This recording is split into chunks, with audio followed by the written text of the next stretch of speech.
Podcast is part of the Sports Social Podcast Network.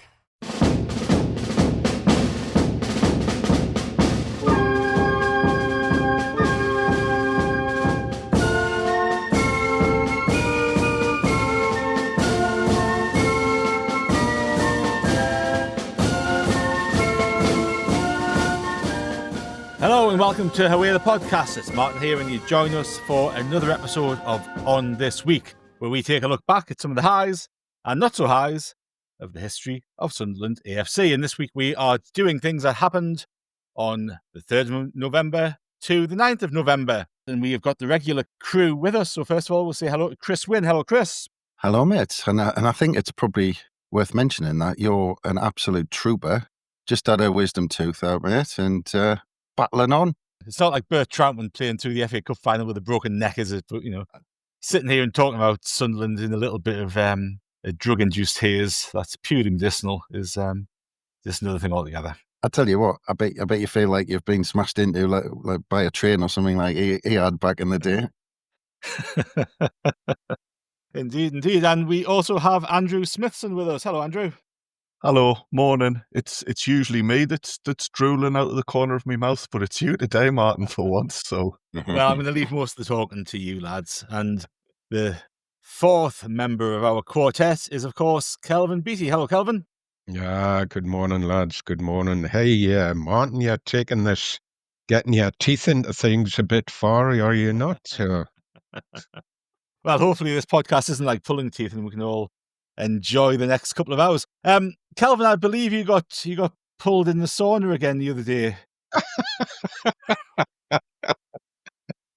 I didn't really want that broadcast on air, if you don't mind. Oh, sorry, I thought that was just off-air conversation. Yeah, just a little somebody keeping us right. I don't mind being kept right. I think I was saying that when we were talking about Brian Clough's testimonial, that the chairman was Keith Collins, and it wasn't Keith Collins, it was his dad Sid who was doing all the negotiations with Clough and coming back at Clough in the over the meal after his game. Keith was on the board, I believe, but it was Sid, not Keith. My apologies for misspeaking. I heard he delegated that job, man, Kelvin. So you might be right. And Andrew, I believe there's a little note about the cow that you want to buy. yes, just to correct myself, in the last couple of episodes we've been talking, haven't we, about when Sunderland first started wearing a sponsor's logo on their shirt. During the week, though, I was researching something completely different for one of the written articles that it's going to be on the website. And I actually found that this long-held belief that the first time we did it was against Manchester United wasn't quite right. Now, this is a fact with with the rabbit's ears there.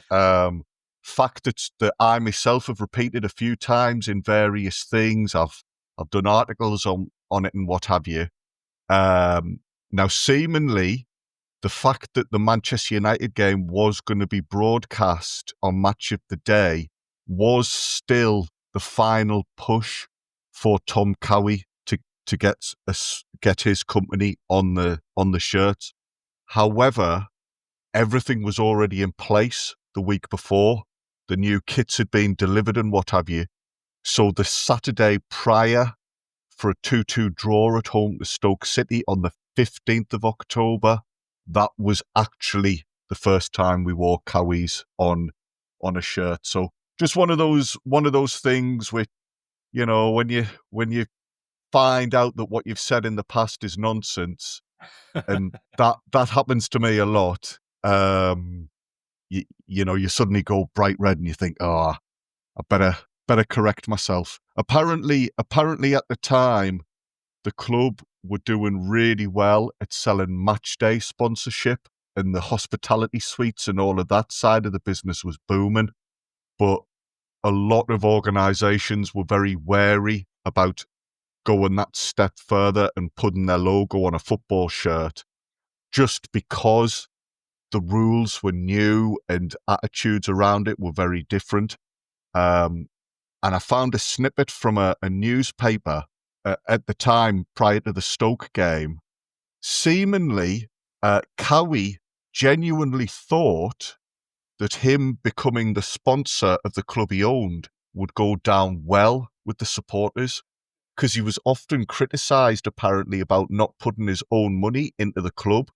So he saw this as a good way of doing it, and just his reputation with the supporter base at the time was already so damaged that even when he did put money into the club, he was still getting stick and saying, "Oh, we want your money, Tom, but we don't want it at the cost of wearing your company logo on our shirts."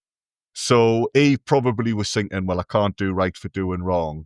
And yeah, as I say, one of those things, you see something, you take it at face value, but it was actually 7 days prior that the logo was first introduced. Well, it's good to get things right eventually, isn't it? That is good, and it's a good fact for us to all remember. Now, Andrew, do you have a quiz at the end of the last episode that you want to run through before we get cracking today? I did, and I've double-checked this to make sure what I say is correct. So there'll be no there'll be no correction corner with any luck next week. The question, 3rd of November 1987, Sunderland played Southend United at home, and I wondered which two players made their debuts for us that evening. Any guesses from you three, or do you want me to plough straight into it? Yeah, no, I know that one. I can happily hang my hat on that answer. Perfect. We had Richard Ord, who started the game, and then he was replaced by Mickey Heathcote, both of whom making the first senior appearances for the team. At the time, there was a lot of injuries. Agboola was out, Ruben Agboola, that is. Gary Bennett was out. David Corner, he'd been filling in, but then he was injured. So yeah, it was decided Richard Ord, who had been doing well in the reserves at youth, they decided it was his time to come and make a name for himself. As it happened, he got cramp towards the end of the game, so had to come off. And then Mickey Heathcote, who came on for him, he ended up being stretched off as well. So it was a dangerous occupation being a Sunderland defender back then. Do any of you remember the game? Do any of you know what the scoreline was? I do indeed. It was was it 2 occasions that season we scored 7 at home? Dead right, yeah. We scored 7, so that's probably the ideal time if you're playing at the back. Is you want to make your debut when the team are on top and scoring 7 goals at the other end of the pitch, and you're just there with your pipe and slippers watching it all happening from the other end, thinking this professional football business is quite easy, isn't it? Yeah, it would be a nice game to come into. And the game the week before we'd got beat at Notts County, or the Saturday before. I think it was a midweek game, the Southend game, wasn't it? In Notts County, we were up there, yeah, sort of going for promotion too. So to bounce back from that defeat in the manner that we did was exceptionally good. But I think we'd come off the back of a really good run, and 9 minutes in, we're going to mention Marco Gabbiadini again, because after him signing, I think we went on a 6 or 7 match run where we got victories in each of them. Got beat at Notts County, and then the Southend game, and Gatesy got 4, didn't he? And Marco got 1 or 2. Richard Ord and Mickey Heathcote both debuted. Yeah, you're right. It was Gabbiadini. What are we, like you said, 9 minutes in? We can't go long without. What is it? You're never far away from a Gabbiadini mention. It's like rats on London Underground. But Gabbiadini scored. Eric Gates got 4. It was actually goalless at half an hour in. So those 7 goals all came within the space of an hour. And the other goals were from Paul Atkinson. He scored twice on the night. Very good. Well, that was November the 3rd. And that is the first day of the week that we are starting off with. And we're going to go back to 1937 because Sunderland had won the FA Cup a few months earlier. And this on this day, we played Manchester City at Main Road in the Charity Shield. And I don't know why it was that commonplace to just have it at any point. It wasn't traditionally the sort of season opener as it's then become. But there was a chap called Fred Rowell who'd turned professional 9 days earlier. He made his debut in this game and he never played for us again by the looks of things. The game was at Main Road and we got beat 2-0. 1962. Sorry, Andrew, go on, man. I was just going to say, Fred Rowell happened to be from Seaham. So if anybody knows if he was a relative of Gary Rowell or if that's just a coincidence, I'd love to know. So please drop us a line, because I did try to do a bit of digging once and I couldn't get to the bottom of it. So yeah, if anybody can fill me in on that one, please do. See, if we'd said Fred Rowell was the great-grandfather of Gary Rowell and then just wait for the corrections to come in, that's probably a more efficient way to find out, isn't it? So, Gary Rowell's great-grandfather, Fred Rowell, who was signed professional 9 days earlier, made his debut in that Charity Shield game. 1962. Now, we'd scored 7 goals on this day in 1987. 25 years earlier, we scored 6 at Roker Park. Brian Clough scored 3. It was his final hat-trick in Sunderland colours. But this was an interesting game because we went ahead really early in the match. So I did have it up on my screen and I've knocked it off. So I'm just going to get this back here. 43,000 fans were in Roker Park, but Jimmy Davison scored on the 9th and 11th minute. So to go 2-0 up. Brian Clough had a penalty saved in the 12th minute. George Mulhall put the rebound in, but for whatever reason, the crowd didn't know why. The referee gave Grimsby a free kick. But Brian Clough scored on 15, just 3 minutes after that missed penalty to make it 3-0. He got another couple after half-time. George Hurd got the 6th on 70 minutes. That was his first goal of the season. He celebrated with 2 forward somersaults. Sounds like Kenwyne Jones' style of celebration. Grimsby got 2 goals back late on, but the game finished 6-2. And that was Johnny Crossan's debut. I think we talked about Johnny Crossan a couple of weeks ago and him signing. This was his debut for the club. 1992, goals from Sean Cunnington and Don Goodman gave Sunderland a 2-0 win over Wolves. And in 2014, Sunderland beat Crystal Palace 3-1 at Selhurst Park. And this was in the Premier League under Gus Poyet. Stephen Fletcher scored 2 and Jordi Gomez got 1. Anthony Revier, I think is how I would say it anyway, made his debut for Sunderland. He was a good player, mind. He didn't have a great deal of time with us, but he was a very good player. And Fraser Campbell was in the opposition lineup. I think there was a sort of a bit of an oddity about the kit that we wore that night, Andrew. Was that the only time we wore that white kit it was a really nice kit, actually, wasn't it?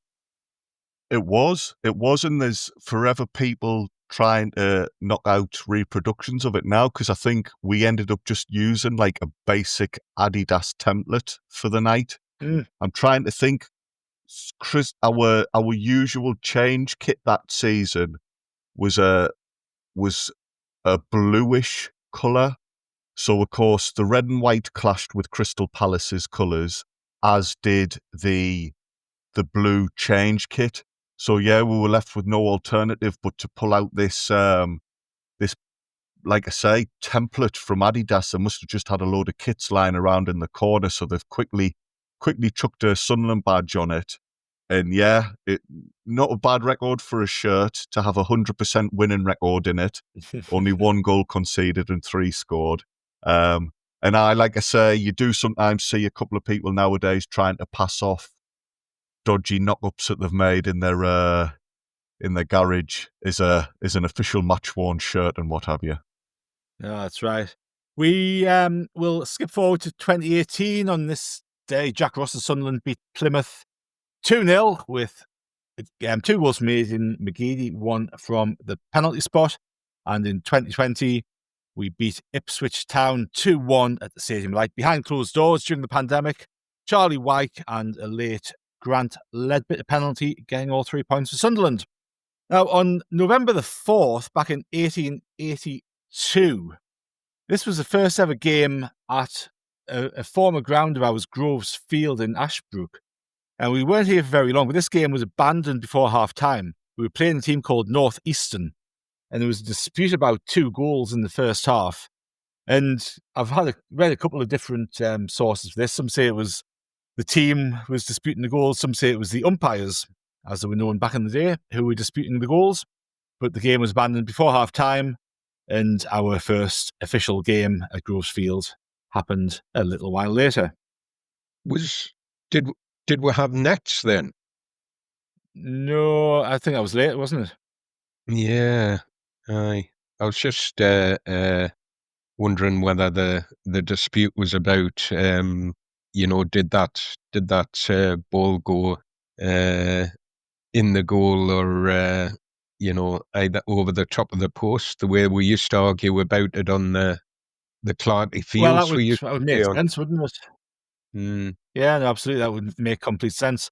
1893, Sunderland beat Wolverhampton Wanderers 6-0 at Newcastle Road Ground with Jimmy Miller scoring a hat-trick.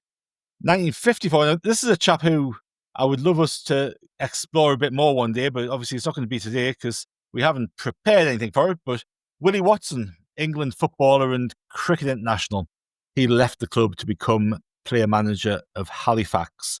And he seems like an interesting chap when you read bits about him, doesn't he? Oh, he's a really interesting lad, Willie Watson. Once described as the greatest international footballer to play cricket for England. I like me beating cricket. Ian Botham's spell at Scunthorpe, eh? Yeah. One of only 13 players, one of them a woman. Oh, really? That could right. rightly. Only Claire Taylor since then has been capped at England international level at football and cricket. I think there's been a few who allegedly could have made it at cricket, like Gary Neville and Phil Neville, especially can't sprint in mind, don't they? Where they could have gone either way, because obviously the days of doing both are in the past, you would have thought. But yeah, it's an interesting one to explore one day.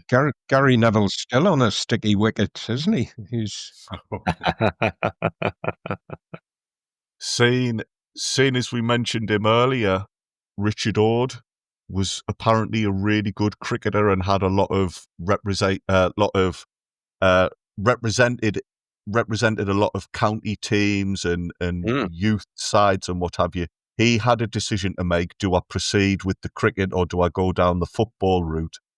So yeah, it obviously was something that was common, and it's just one of those annoying things when somebody can just turn the hand to any sport and it's just a piece of cake. And then there's me, I tried to play snooker. I don't even know which end of the cue to use. It's it can be quite frustrating. 2003, I think Mick McCarthy was in charge of Sunderland and we won 3-1 at Gillingham. John Oster, Marcus Stewart and Stuart Downing got the goals. That was Downing's first for the club. And in 1950, our Welsh centre-forward Trevor Ford had a pretty eventful home debut against Sheffield Wednesday, Andrew. He did, yes. Cheers, Martin. We spoke about him last week, and that would have been ideal for you, Martin, because I talked and talked and talked, and you could have just sat there with your poorly wisdom teeth and just taken a back seat for a while. Hopefully I'll not take too long this week. But yeah, we'd signed Trevor Ford, and then he made his debut. He took a blow to his knee, but played on. I don't think there was ever any doubt about whether he would make his home debut on the 4th of November, purely because this fella's reputation was he was just seen as being absolutely rock solid, like a complete warrior who somehow didn't feel pain. So yeah, the build up to his home debut, it looks like he's going to play. He is indeed picked, and the difference in the crowd coming through the turnstiles is phenomenal. Our previous home match had been a 1-1 draw with Burnley, and the attendance for that was 38,982. whereas this game that we're talking about now against Sheffield Wednesday, there was 48,939. So you're looking at an extra 10,000 because of Trevor Ford being on the pitch. And according to report, had there not been heavy rain putting off a lot of people, it would have been even higher, that crowd. So that is just phenomenal to see that instant impact from a player coming in. We'd spent a lot of money on him, but I dare say we recouped a lot of that just through the increased interest and the longer queues outside the ground. The 11 Bill Murray picked to play Sheffield Wednesday, there's a lot of familiar names in here, lads. So in goal was Johnny Mapson. And bearing in mind, we're talking about 1950, and he made his debut for us in the 1930s. That's some going. Not really. Oh, it's amazing. Nice. In fact, Gab sent us a photo in the WhatsApp recently of a magazine he's found, and that had a picture of John Mapson in it after his retirement. And in that photo, the bloke still looked absolutely fit as a fiddle. You know, by this point, the guy must have been in his 40s or 50s, and he still looked in great nick, to be fair to him. So he obviously looked after himself. In front of him, we had Jack Stelling and Arthur Hudgull, or Hugel, not quite sure how you pronounce that one. Then, who we've just spoken about, Willie Watson was in the team, Bill Walsh, and Arthur Wright. Arthur Wright, like Mapson, was an amazing servant for Sunderland. Kelvin and I mentioned him last week when we were speaking to Chris. He was at the club for over the course of a couple of decades. Just brilliant part of Sunderland's history. Then the forwards were Tommy Wright, who was no relation to Arthur Wright, Dickie Davis, the man himself, Trevor Ford. Alongside him was Len Shackleton. And then the only name in the team I didn't know much about, gents, was a fella who was playing out wide on the left called Bob Cunning. He only played a few times for us, seemingly, before going back to his native Scotland. This happened to be one of his appearances for us, but I think he only played 3 or 4 times for the first team. So it wasn't, unlike some of these other ones who are really well-known characters, he wasn't somebody who made a huge impact at Sunderland. So there you go. That's the team. As I say, Trevor Ford is part of it, big part of it, as we're about to find out. I'm going to read to you some extracts from the Sunday Sun the next day. The journalist on duty that afternoon was a fella called Jeff Witten. Now, he started with, after all the publicity, some of it none too favourable, that Trevor Ford has had to endure in the past week or so, it must have been doubly pleasant for the Welsh international centre-forward to score a hat-trick in his first home game for Sunderland.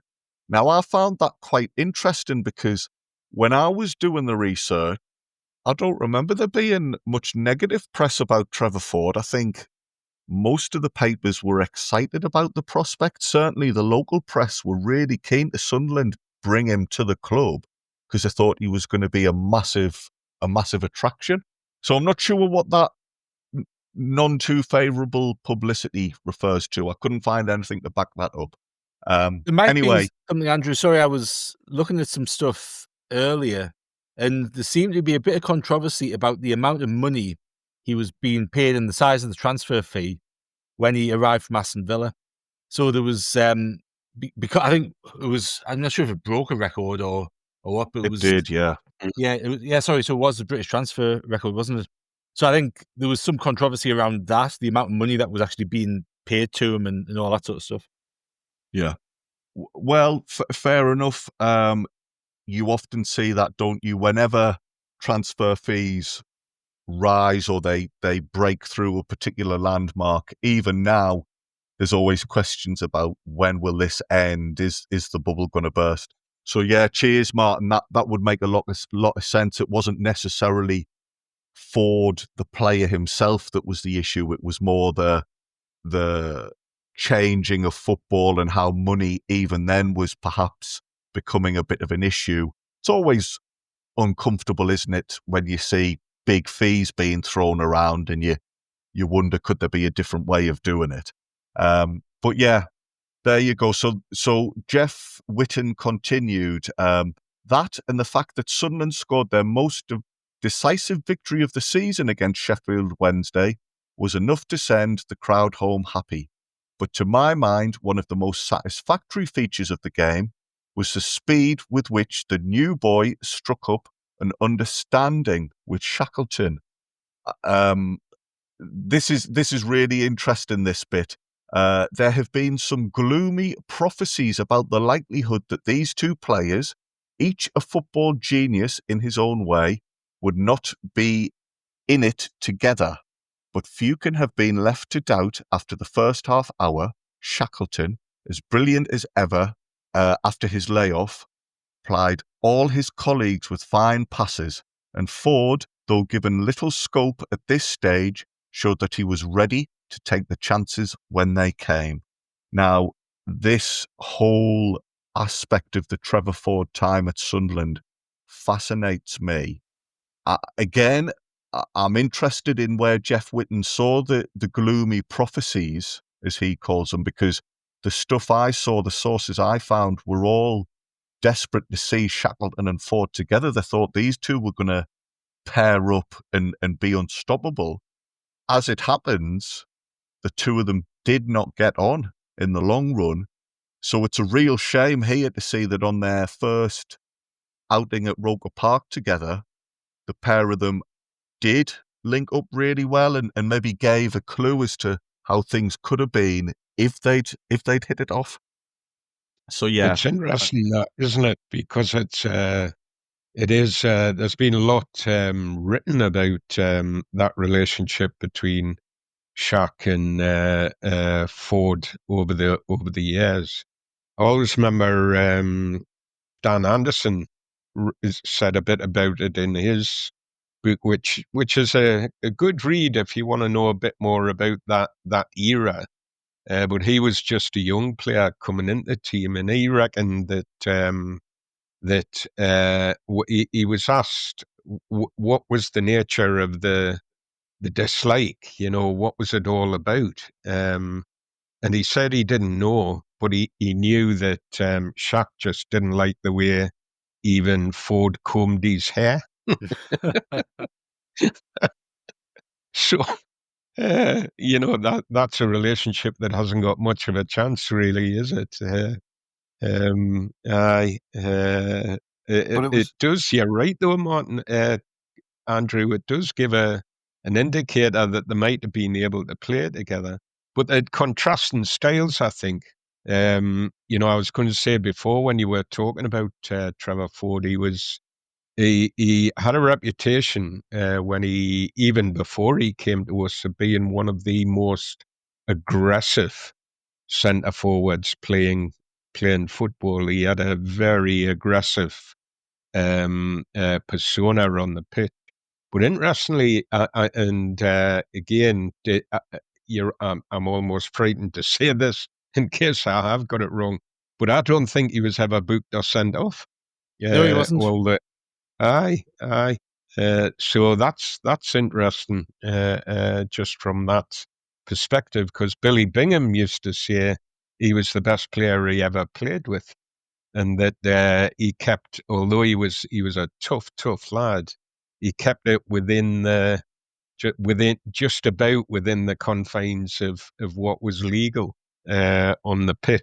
Was Billy Bingham's view of him. So it is really interesting, that era, especially when you look at everything else that goes on. You do wonder, given the amounts of money that were being spent and where we ended up in 57, 58 and the Bank of England scandal, you do wonder about all that and what effect it had on the team as it arrived at that point in 57, 58.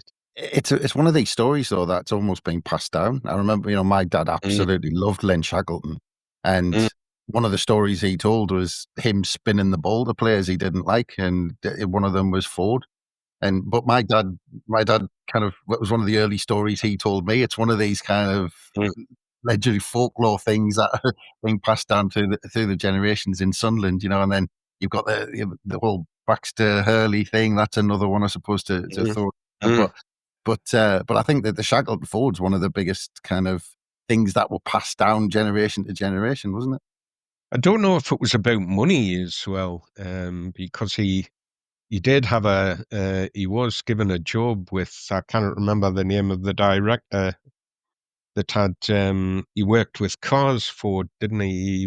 He liked cars, and apparently he used to annoy not just Shaq by turning up I every thought that was month a with a joke there, new man, car Kelvin. and doing handbrake turns in the car park and stuff like that in his latest car, Ford likes cars. There's the headline. Yeah, I know. I know. I'm with you. I think, unfortunately, you see this in all walks of life. When you have two big characters, and dare I say it, big egos, there is a high chance that there's going to be a bit of a clash there, purely because they're not used to sharing the limelight. You know, Shackleton and Ford were two of the biggest names in football. So, yeah, maybe there was an element of money being an issue there. Certainly, the fact that Trevor Ford broke the British transfer record might bruise the pride of other players. So there could be anything, and like you say, maybe it was just purely the fact the way they combed their hair or something, something like that. One of them made too much noise when they were eating their breakfast at the staff canteen. But yes, so here we go. They are giving us this tantalising hint of what may have lay ahead for Sunderland. The match report goes on that the Sunderland forward line looked better in the first 20 minutes than it has done since last season, and they were not flattered by a 2-goal lead. Mistakes by the Wednesday goalkeeper Dave McIntosh contributed to both these goals. Shackleton heading into an empty net from a pass from Ford. So there you go. That's the first time of them teaming up, and it ended up with a goal. And then 12 minutes after that, Tommy Wright scored from a goal mouth scramble. And again, there was question marks over the keeper at that point. So there you go. We go 2-0 up. But after then, Sheffield Wednesday start putting us under pressure. Time after time, the report says, the visitors' forwards swarmed into the Sunderland penalty area, but though they were given plenty of chances in an epidemic of faulty kicking by the defenders, they just seemed incapable of shooting. Now, that is a much more eloquent way of saying the defence was crap on Saturday, wasn't it? Wednesday continued to hold the upper hand without reward until Doug Whitcomb came up to gather across from the right and beat Mapson with a low drive just inside the post. That was around the hour mark, seemingly. But from then on, having fought so hard to get themselves back within touching distance of Sunderland, the initiative swung back to Sunderland, and Ford got his first goal for his new club after 65 minutes, thanks mainly to Tommy Wright, who took the ball almost to the goal before passing back to the centre forward. Ford's second, after 81 minutes, was a fine effort where he gave the goalkeeper no chance. Seemingly, it was Bob Cunning who set that one up. And then 3 minutes later, he completed his hat-trick, running onto a through pass from Willie Watson, and he followed the ball into the goal so hard that when he hit the netting, the goalposts were pulled over to, I quote, a crazy angle. So I wouldn't have minded seeing that one. Now, to get Ford's feet into the proper perspective, the article said it must be said that Packard, who previously had done a good job of holding the centre forward, had to leave the field with a split chin midway through the second half. Sunderland 2 finished a man short for Shackleton, seemed to be having renewed trouble with an ongoing groin niggle, and called it a day when Sunderland were assured of the victory. So this Packard fella, Edgar Packard, was the defender who was up against Ford for most of the game. Now, from the match report there, it was a split chin that he suffered. It actually turned out to be a broken jaw that he got from a clash with Ford. So that just gives you an indication of the physicality.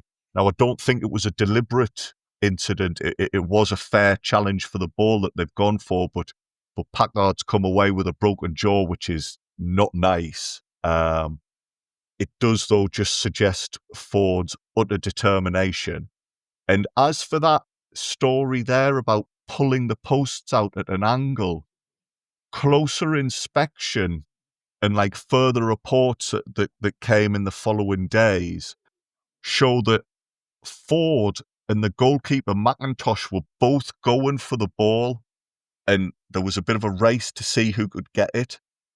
Ford manages it, puts the ball over the line, but the momentum takes Ford and McIntosh into the post. And not only do they force it to lean over and be at an angle, they've hit it that hard that they've actually cracked the base of the woodwork. Now, I mean, that is some force if you're hitting a post, a wooden post like that, and causing it to crack. So there you go. It was, pretty eye-catching stuff. If you're scoring a hat-trick, damaging the woodwork, and giving somebody a broken jaw, you're going to make a bit of a name for yourself. Seemingly, Ford and his wife, after the game, were perfectly content to just walk back to their hotel. They hadn't fixed up any proper accommodation, so they were still just staying in a local hotel. I'm presuming it was a local hotel down on the seafront. Bless them. They probably wanted just like a nice romantic walk down to the seafront, but instead they were mobbed all the way by a large group of fans. They seemingly could not get away from these fans who were just chasing them all the way back to the hotel, wanting autographs and to say they'd met the great Trevor Ford. Mrs. Ford was probably just thinking, what have I got myself into here?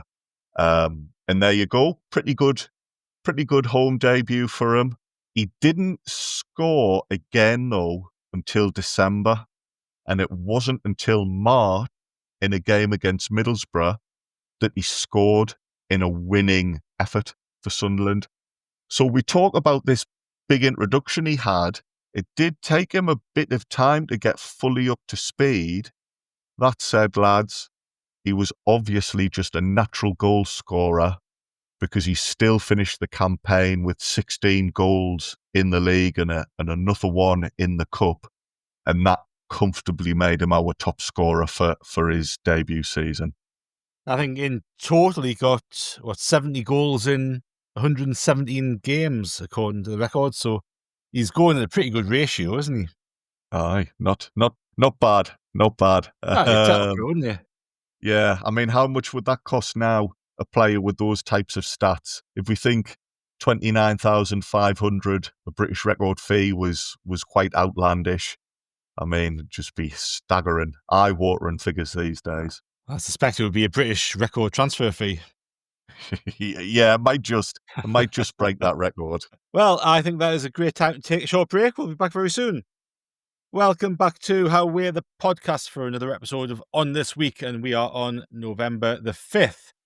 And we're going to go all the way back to 1887 for the first time that Sunderland were ever drawn at home in the FA Cup, Chris. We are, and we started this story last week. And I do wonder whether all this early FA Cup history is where how many times have we said typical Sunderland? But I do wonder if it stems all the way back to these early FA Cup games, because we talked last week about the 1886-87 season when Sunderland were drawn against Newcastle West End. And we talked about this, and Sunderland was still awaiting their first FA Cup win at this point. And we played them at Newcastle Road, and we won 2-1. But this was when they'd agreed. I think Sunderland, we talked last week about how Sunderland were running a bit late, and then it started getting dark. So they knocked the halves down to half an hour and agreed to play a little bit of extra time. And Sunderland won in extra time, and we won 2-1. But having agreed to the extra time, Newcastle then complained afterwards. Obviously, this is the days before floodlights. That they would complain. And we said last week they had the bed sheets out and took it to Parliament and took it to the King and Queen and all that sort of stuff, as they do. The game was declared void by the FA.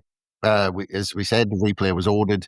That was at St James's Park, and Newcastle ended up winning 1-0. So we then still hadn't won an FA Cup game. Fast forward to the season after. So now going to 1887-88. And Sunderland had, as I said, never would fail to progress past the first round, and we got Morpeth, and this just kind of continued our hiccups, because this was the first qualifying round back in the day, and this just kind of again, it just adds to the whole saga of us winning, because we won 4-2, but the FA realised that we had a player who was ineligible to play. Now, the story kind of goes that if Morpeth had complained about it, that potentially we might have been thrown out of the tournament. But as it stood, they just replayed the game. And then what they said was, we'll replay at Morpeth, because the first one was at Newcastle Road. And we won 3-2 away from home. So we'd won our first FA Cup game. Happy days.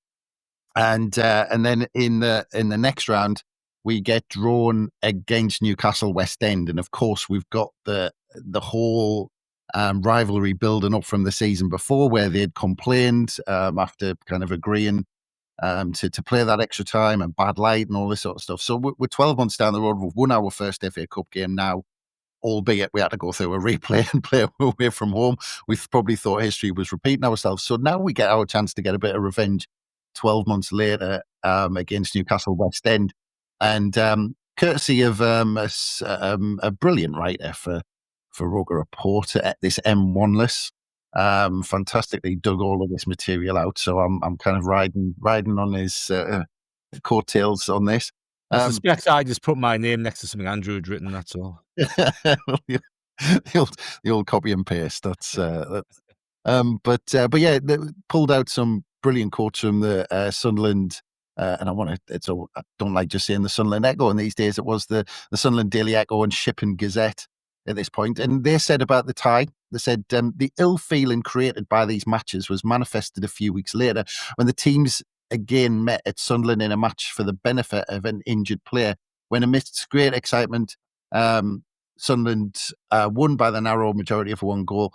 That the strong feeling had not died out with the lapse of a season, and amply demonstrated a few weeks ago when an ordinary fixture between the clubs was played at Newcastle. Most miserable weather on that occasion failed to dampen the ardour of the followers of the local team, a large crowd of whom travelled to Tyneside to cheer and protect their champions.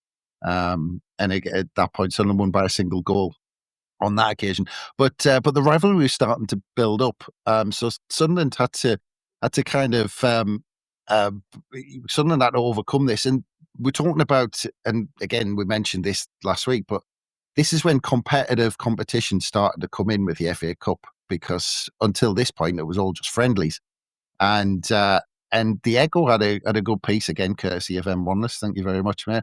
But the people started to catch on. That football thing was kind of, it was starting to become a big thing, where you had thousands of people travelling across the country every week. And people were starting to realise this, and money-making opportunities and all this sort of stuff. And the railway company started to get in on the act. And again, this was from the Echo. It said that the North Eastern Railway Company are gradually awakening to the fact that football has a strong hold in this district, as proved by the running of an excursion train from Newcastle specifically for this match. And that Tyneside is anticipating a hard match was evident from the large numbers who availed themselves of the opportunity afforded by the company. It said the team left at 1:30 p.m. and upon its arrival at Sunderland, a large number of the passengers went straight to the Newcastle Road ground in order to secure a good stand from which to witness the game. Others remained behind to welcome the players who came in a saloon carriage attached to the 1:40 p.m. train and adjourned to the headquarters of the local club at the Royal Hotel to don their jerseys. So this was already a huge game. We're talking like the first couple of years of competitive games. And I know people go back to the Civil War and all this, the Battle of Bolton, and so people say it goes way, way, way back. But this is like the first games when that were competitive in a competition, and already that it's kind of big news. So this was a big game, and I think in the end, I'm going from memory here, but I think there was around 7,000 estimated to be at this game, which if you think, kind of, you're talking 1880s at this point, is huge that these people kind of gathering for these competitions because, well, just to start with, it's difficult to get the news out that these things are happening, and getting people together and traveling is difficult and everything. So it's really incredible. But yeah, into the game, Sunderland lost the toss. And as reported, the cries of play up Sunderland and go on West End were ringing from, I want to say the stand, were probably from behind the fence or behind the rope or something like that at Newcastle Road. And Sunderland had an early chance, a shot over the bar with Sammy Stewart. William Kirkley in the Sunderland nets made a good save and conceded a corner. It was end-to-end stuff. West End cleared a goal-mouth scramble that looked destined for Sunderland to take the lead before the away side broke clear, forcing a really good save from Kirkley, according to the reports. But apparently there was some confusion afterwards where it ended up with Don McCall giving Newcastle the lead. Half-time was called with Newcastle West End in the lead, but Sunderland fans were crying cries of dirty play from the stands at half-time, which was quite interesting. Second half, the Sunderland crowd were roaring them on. I think probably, like I said, you can just feel this rivalry building up. We're kind of 100+ years on now. Seeing where we are now, it's weird reading back to this rivalry building up. But yeah, in the second half, Sunderland were pushing forward. Peter Ford was making his debut for Sunderland, and he had a splendid shot, according to the report. And there was a bit of controversy about it because it said, according to the report, it said the general impression appeared to be that it was a goal. And then disappointed was all the greater when it was seen that the ball had not gone under, but over the bar. So I remember back in the days when you used to play, when you used to have to try and imagine whether it was a goal or not, and people used to argue on the field and used to go for a kick about whether it was over the bar or not, because of course at this point you still hadn't had nets. They weren't introduced at this point, so controversy whether the ball went under or over the bar.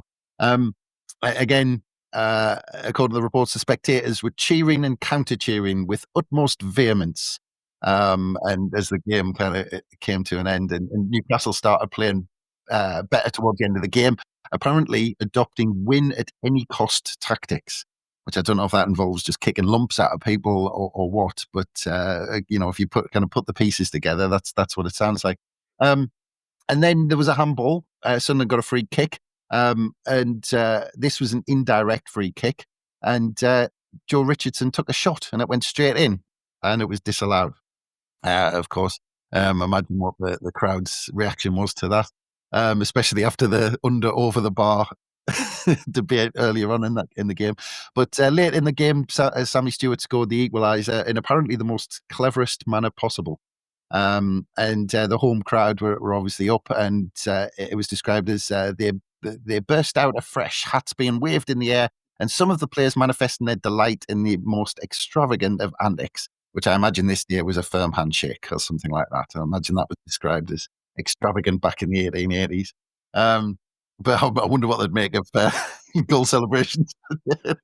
But yeah, and this is interesting because it's 1-1 at this point, and they, after the year before, they then decided to play 15 minutes each way in extra time, and it's interesting because we can say, oh, well, the light must have been better this year, might not have been getting as dark. But actually the year before, when you look at it, and you don't know how it played out, because the year before, Sunderland turned up late and they moved the halves to half an hour each way. And you don't know if they played full 45 minutes at this point. Did extra time come at the same time or not? But seemingly, I wonder, you do wonder if the conversations at full time were like, right, if we play extra time this time, you're not going to complain. Almost writing in blood or something. You will not complain if we beat you in extra time, because Halliday scored a second for Sunderland from a corner in the first half of extra time. And then at half-time in extra time, Sunderland changed the formation, put an extra man in defence because we were holding on to a lead. So, Regis Leparis tactics isn't a new thing, putting an extra man at the back. And then Sammy Stewart scored a third to send Sunderland fans home happy. And you can imagine, as Martin, as M1less writes, that it was a fun train journey home for the Newcastle fans on their brand new spanking new train journey home. And this was our first ever home FA Cup victory, because we'd beaten Morpeth, as I said, in the previous round. But it is funny, and I know kind of it'll all stem because all the local sides, of course, with the troubles with travelling and things, all played each other lots in those early days where those rivalries built up. But you're talking in terms of competitive games. We played a lot in friendlies, but this must be what, third time, and I'm coming from memory because I read it about an hour ago.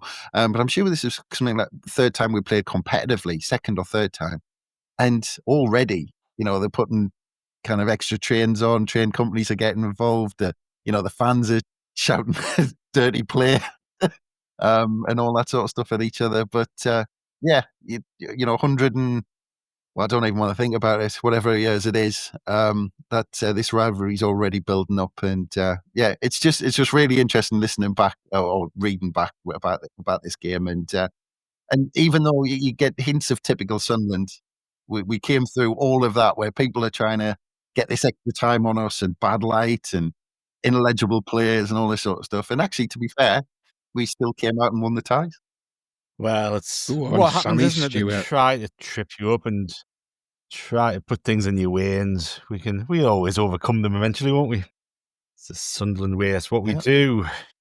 Well, that's it. But I love the because even kind of you're talking, you see back in the really early pictures of when cameras were first introduced into football grounds, and you see people waving their hats and all this sort of stuff. And when you read the description of 7,000 people just waving their hats and all this sort of stuff, I love stuff like that. It'd be brilliant to go back, wouldn't it? Just And go back to a game at Newcastle Road and have be part of all that and actually witness this, wouldn't it?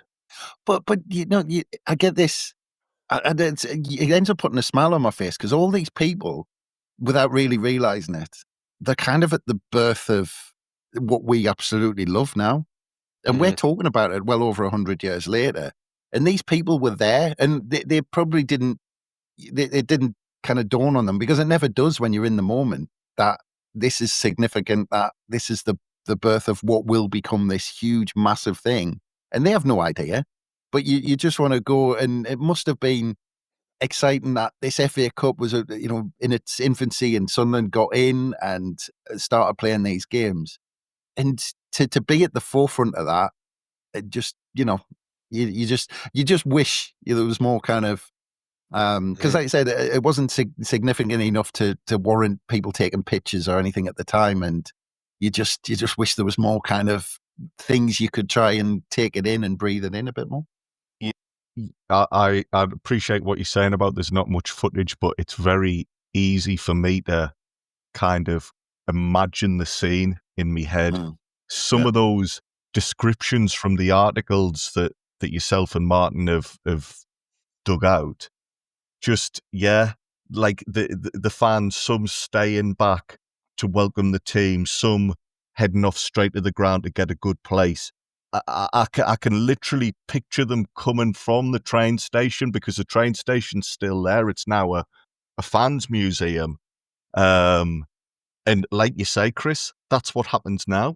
Some people hang around and wait for the coach to turn up. Some people are desperate to get into the ground. I dare say some of them found their way to a local pub. It's brilliant. And there's so many things have changed since then, and yet so many things, like you say, are just exactly what we do. Yeah. Fascinating.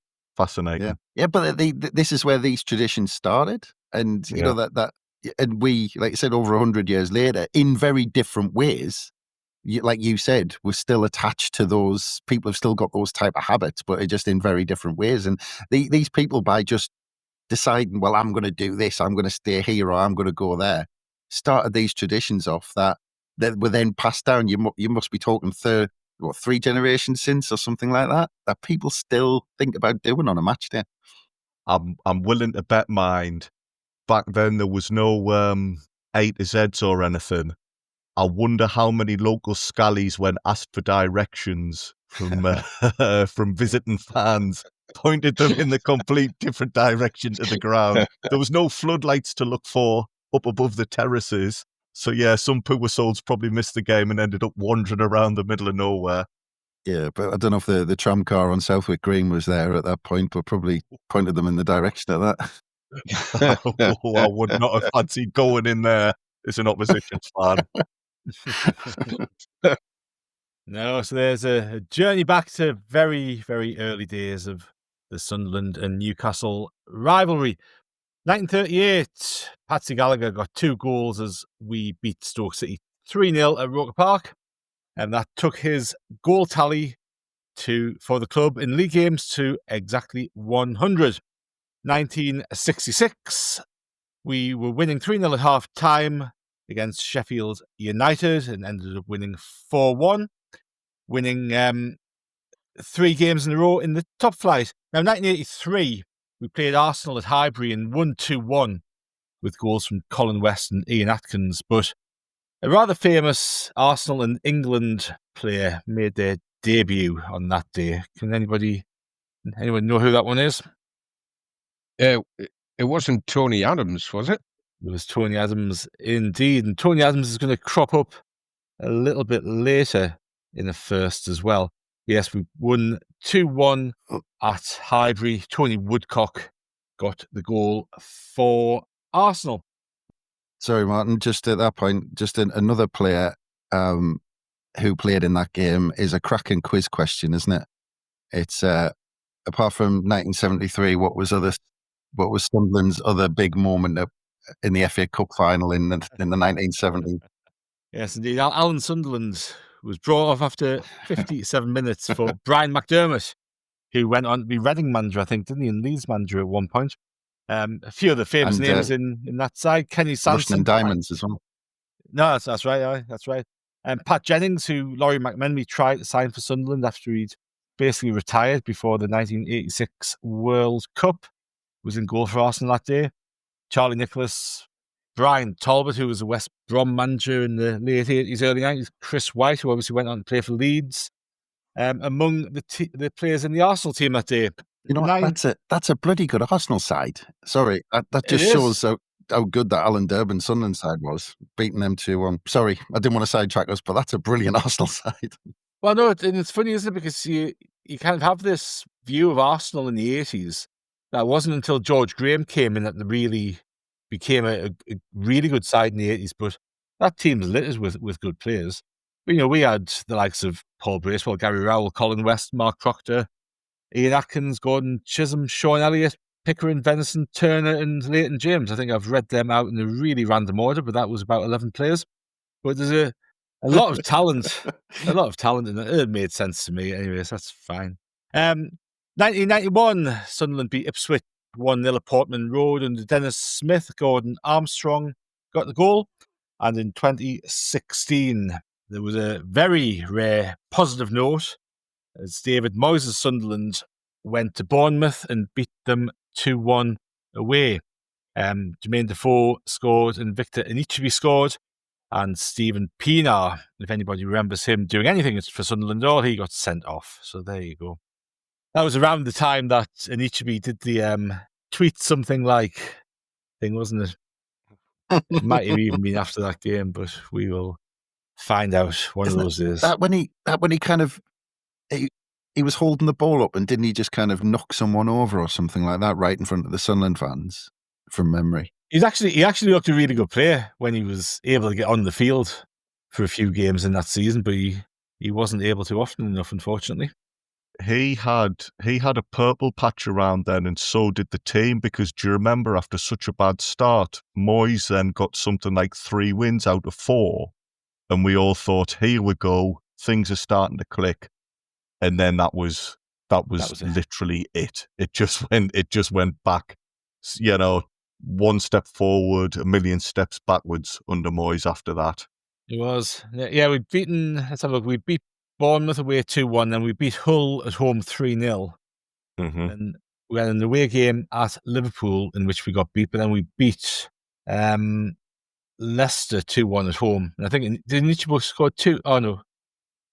Was it which game? Was it the... I think it was the Hull game. The whole game where Nichibo scored 2. Yeah. I think there was a period when the floodlights went out in that game, and we had a 10-minute pause in the match. Thank God we weren't in Newcastle there. Oh, very good. Probably the best football we played in that 10 minutes when the lights were off, wasn't it? Yeah. Best football that nobody saw. Put them in the shade. Oh, very good. And then I think, after that, did you say it was Leicester? Were Leicester the reigning champions at that point? Ooh, yeah. But There would be, certainly, wouldn't it? I think after that game, that was the last game we won at home in virtually a calendar year, wasn't it? It then wasn't until the following season, I want to say Fulham, we beat like a couple of days before the anniversary. So enjoyable times, you could say. The other thing it does, because it goes back to 2016, it reminds you how long Bournemouth have been in the Premier League. Right. Yeah. No, it's an interesting thing with Bournemouth, isn't it? Because I was listening to something the other day, and the point, and it's going completely off on a tangent, but who cares? But they're saying there's this legacy thing about, the likes of Manchester United, Arsenal, Chelsea, blah, blah, blah. Oh, they're good teams. They said, like, Bournemouth statistically are one of the best teams in Europe over the last 3 seasons. And you don't think about Bournemouth being one of the best clubs in Europe, one of the best teams in Europe, but they absolutely are at the moment. And they've certainly earned the right. They've stuck around for long enough. But yes, we beat them anyway 2-1 in 2016. We'll move on to November the 6th in 1963. Stan Anderson was transferred to Newcastle for £19,000 after almost 450 games for the club. And that must have been a big controversial move at the time. I don't know if anybody's got anything to chip in on that one, but that was a huge deal. Of course, he's famous for playing for all 3 2 Northeast teams and 1 North Yorkshire team. Yeah. The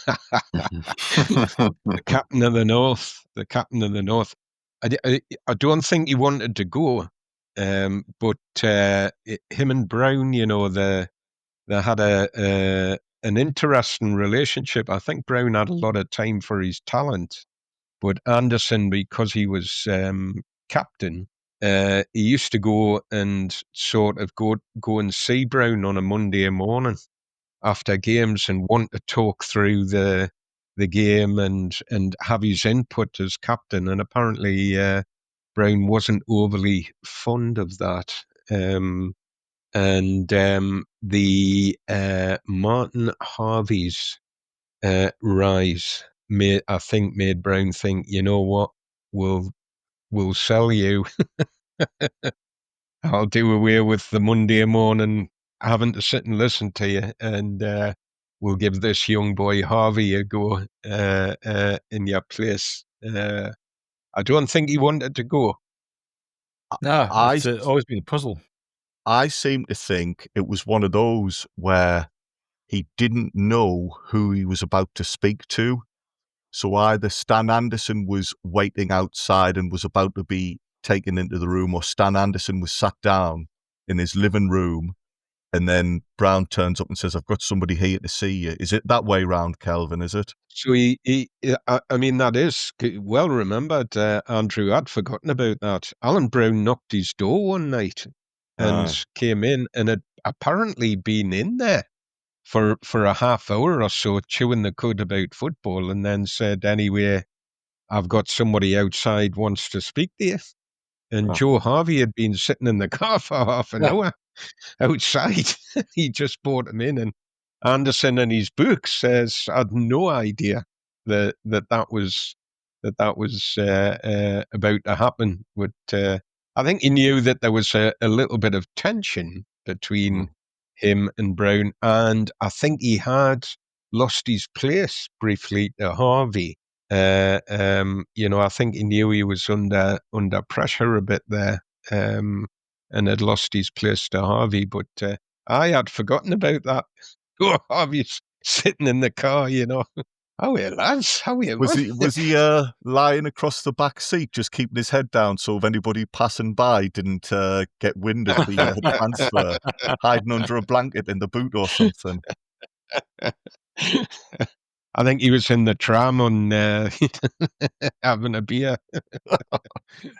Well, he came out of it, so he couldn't have done, Kelvin. I don't think a Newcastle manager. Do you know what? I don't think the Tramcar Inn's open anymore, sadly. Right. It's not the type of place where a Newcastle manager could just pop in for a friendly half a pint and say, "Oh, by the way, lads, I'm in town to sign your captain." So there's a clue. There's a little transfer exclusive for you. By all accounts, it was a shock. Well, yeah, absolutely would have been. And it's interesting when you kind of join some of the connections up, because he had 2 years at Newcastle, played 8-year games for them. I think Rach Carter signed him for Middlesbrough. So Rach Carter was in charge of Borough. He signed him for Borough. He then replaced Rach Carter as Middlesbrough manager.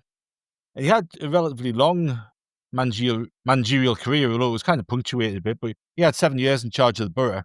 But he ended up at Bolton. And I'm sure he was Peter Reid and Sam Allardyce's manager at Bolton for a year, wasn't he? So there was a few connections to pick through with Stan Anderson. November the 6th, 1984, Sunderland played Nottingham Forest in the League Cup and won 1-0 with a goal from Howard Gale. In 1993, Ian Rodgerson made a very belated debut for Sunderland. He was one of the big, was 5 big transfer signings that Terry Butcher had made that summer, and of course was injured in that infamous car crash. He eventually got back into action in November, and he was the last one to come back, wasn't he? But Sunderland got beat 2-1 off Portsmouth, and the wheels were already falling off for Butcher. Martin Smith got our goal. 1999, it was that game at Middlesbrough where Michael Reddy tapped in Kevin Phillips' penalty, after Kevin Phillips' penalty being saved, to give Sunderland a 1-1 draw. I think, wasn't it the game Chris Macon was sent off in the first half, and we really battled away, and then Reddy tapped in the equaliser. But an interesting little fact, which Andrew will appreciate, he was the first Sunderland player to score wearing a squad number higher than 30. So there you go. There's been plenty more since then, but he was the first. And by the way, including Chris Macon's 2 yellow cards that day, we got 8 yellow cards in that game. You win the prize if you get the 10, don't you?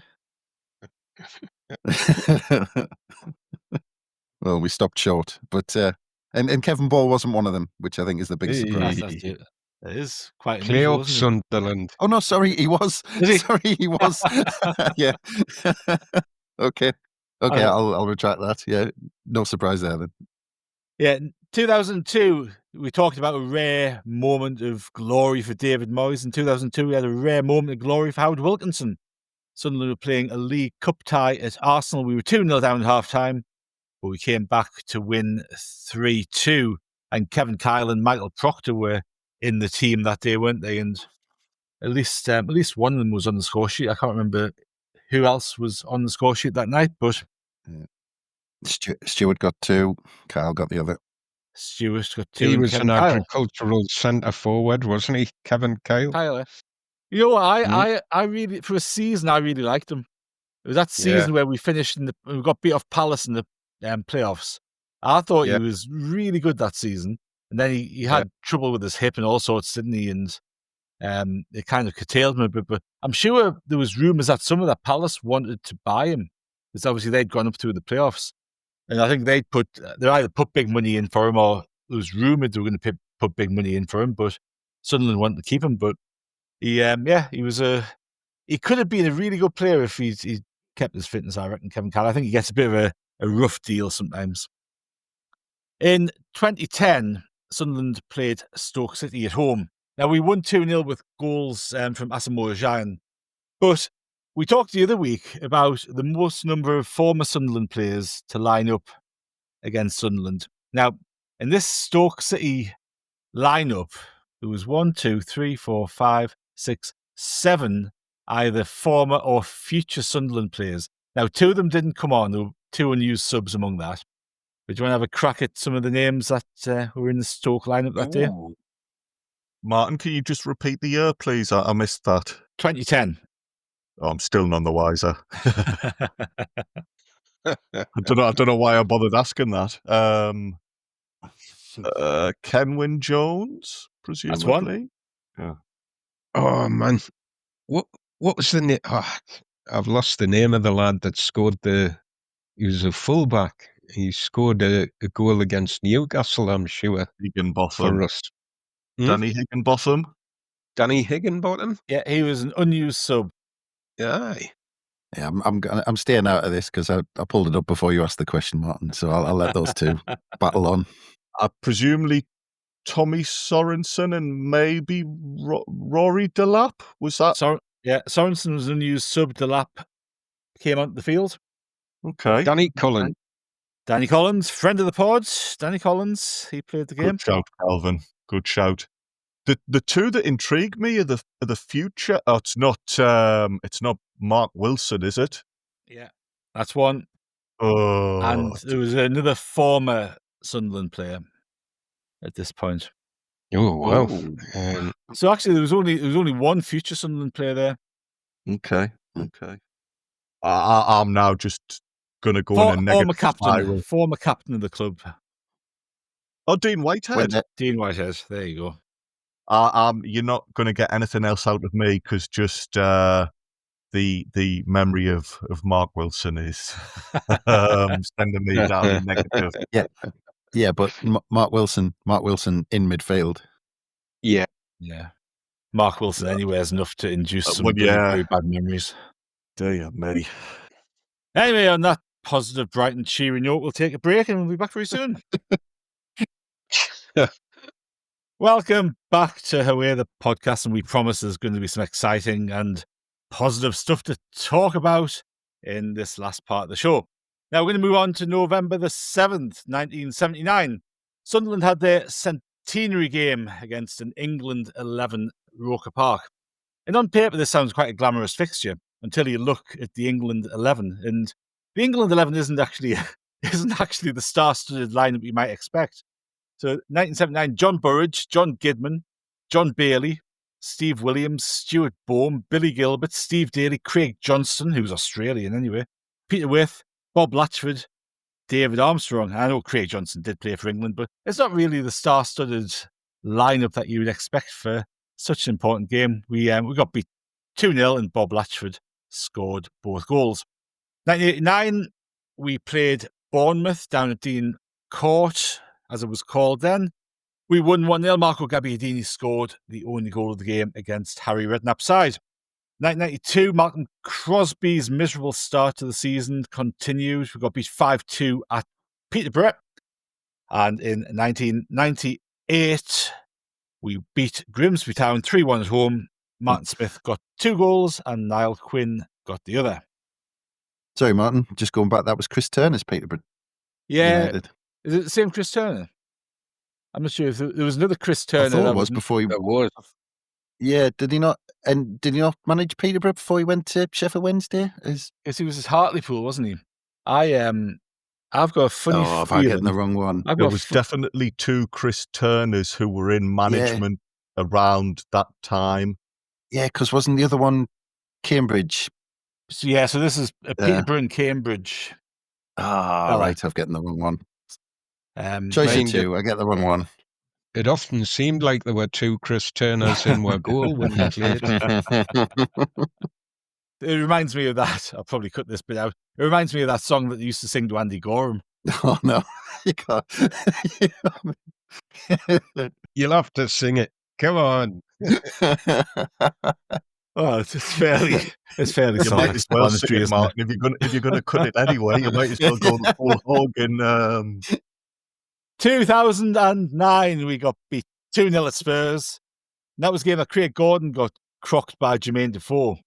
Defoe obviously went on to be a Sunderland hero, but there's another mention of Jermaine Defoe in a later date on this episode, which, he had some crawling back to do, really, after a couple of things he did before he joined the club, but he rectified it all eventually. Now, November the 7th, Kelvin, 1973, we heard a couple of weeks ago all about the first leg of our European Cup winners' cup clash against Sporting Lisbon at Roker Park. On this day, November the 7th, 1973, we travelled to Portugal. We did. For the second leg, you'll remember that the away leg was meant to be the first game played, but they swapped it around because of a clash of Benfica's game in the European Cup. So that this was us away to play the game at the in Lisbon on the 7th. It had been a hell of a run of games between the home leg against Sporting and the away leg.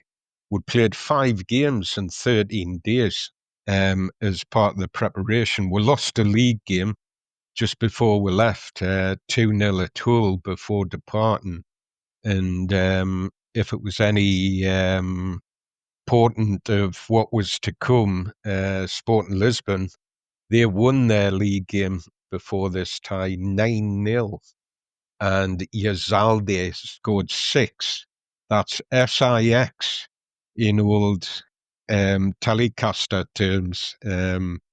He warmed up by scoring 6. It was quite funny mentioning Yazalde because Bob Stokoe was asked by one of the press about the rumour that Yazalde was injured for the tie, and he answered him in one of his terse one-liners, propaganda. he's playing propaganda, he said. Prior to, there was some interesting stuff happened in the couple of days prior to the game. You'll remember that when Sporting came to the northeast, there'd 3 players sent home in disgrace for shoplifting out of boots on Northumberland High Street, and there were a couple of bits of carry on, shall we say, of a not so serious as shoplifting, but there was a wee bit of carry on went on in the couple of days before the game. One of the things that was really interesting was the visitors to the Sunderland camp. There was a lad called Jimmy Hagan who managed Benfica. He was a Washington-born lad who played a lot of games for Sheffield United. He's a Sheffield United legend, Jimmy Hagan, but he was born in Washington and had been over in Lisbon and had managed Benfica to some glory years that had a great run. Benfica under his managership, and he came and joined Bob Stokoe on the team for the day, and was reported to have left the team hotel at midnight before the game and helped into his taxi. So he was, but he was a student of the game on the continent, and an old sparring partner of Stokoe. Somebody else who was there as well was a guy called Ted Smith, who was the manager of Atletico, who were a lesser Lisbon team, Atletico at the time. But Ted Smith had played centre-half for Millwall in 1937 when Sunderland had beat them in the FA Cup. So he joined Stoke and the team for the day and enjoyed some of the hospitality as well. But Ted Smith, he was warning Sunderland about Marino, who was one of the players that had gotten sent home. And he said, this lad's mustard. He said, he's fast, he's quick, he's really, really skillful. You'll need to watch him. Sunderland trained at Sporting's training ground. Again, you'll remember that Sporting didn't avail themselves of anything that Sunderland offered when they were there. But Sunderland trained at the training ground and went to the stadium to have a look around the stadium. The hotel that they were staying at had put on a bonfire for November the 5th that put a bonfire on. And the guy apparently was given the nickname Stoke Oaks. And Billy Hughes and Bobby Kerr were charged with the responsibility of lighting the bonfire. And apparently they went about it with such gusto that it incurred a frown from Bob Stokoe as the guy was set alight enthusiastically by Hughesy and Bobby Kerr. I'm not sure Uncle Bob was enjoying that bit as much as what the lads were. The other thing, that the weather got a bit better, and something else. It just gives you an idea about preparation and stuff. Because the weather improved, a lot of the Sunderland boys went away playing golf. So it's as part of the preparation, it seemed quite relaxed in a lot of ways. But it sort of lends itself to how Stokoe was with the team before the 73 Cup final. He expected them to be adults and to manage themselves, you know. He was asked, this game was scheduled to kick off at 9:45 p.m. in the evening, and Stokoe was asked about that. And he was typically blunt about that as well, in keeping with his response about Yazaldi not playing. He said, everything would just get knocked on 2 hours, and it won't be a problem. We just have to be ready to play, and emotionally, we need to hold ourselves back so that we're ready to play when we go. Sunderland were heading into their 16th cup tie under Stokoe. The previous 15 had all been successful in that they'd made progress in whatever cup they were playing in. So very, very good cup team we were talking about there. The team, Ron Guthrie was still carrying an injury. You'll recall he missed the home leg. He was still carrying an injury, and he'd stayed back to get some treatment. But Joe Bolton had filled in for him, and as would happen, the team was Montgomery, Malone, Bolton, Young, and Watson in defence, Kerr, Horswell, and Porterfield in midfield, and Hughes, Hallam, and Tuart with a forward line, which was the team that played in the home leg. The subs were John Lathan, Ron Guthrie, so he did make the bench. Mick McGivern, Trevor Swinburne, the goalkeeper, and there's a little question mark about Jackie Ashurst being on the bench for that game that I wouldn't mind the answer to that if anybody knows it. In some places, he's listed as being on the bench, and in other places, it looks like Sunderland have only named four subs. So there's a little bit of a mystery there. Sporting, their team, as we discussed, if folk did hear the pod when we're talking about the home leg, they were a team full of internationals, and Yazaldi, the Argentinian, being one of the one of the big hitters in that team. But Marino, who got sent home, he played and was well fired up. There's a couple of others there where they had mentioned the captain Damash, captain and goalkeeper Frigito, who was a fantastic Portuguese international, a boy called Nelson, and Chico Fario would make big impacts in this game. Chico had a little impact in the game at Roker as well. I think he had the run that led to Yazaldi scoring in the last 5 minutes. The stadium, the Jose Alvada Stadium, the official attendance says it was 50,000.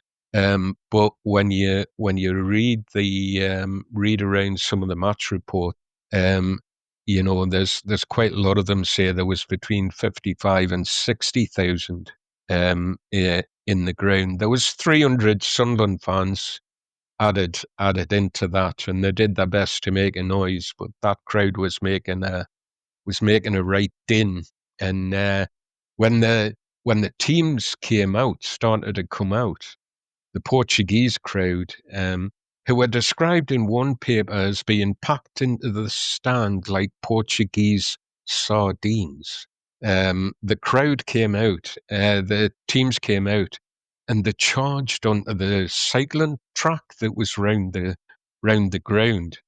And the officials and police sort of initially moved them back.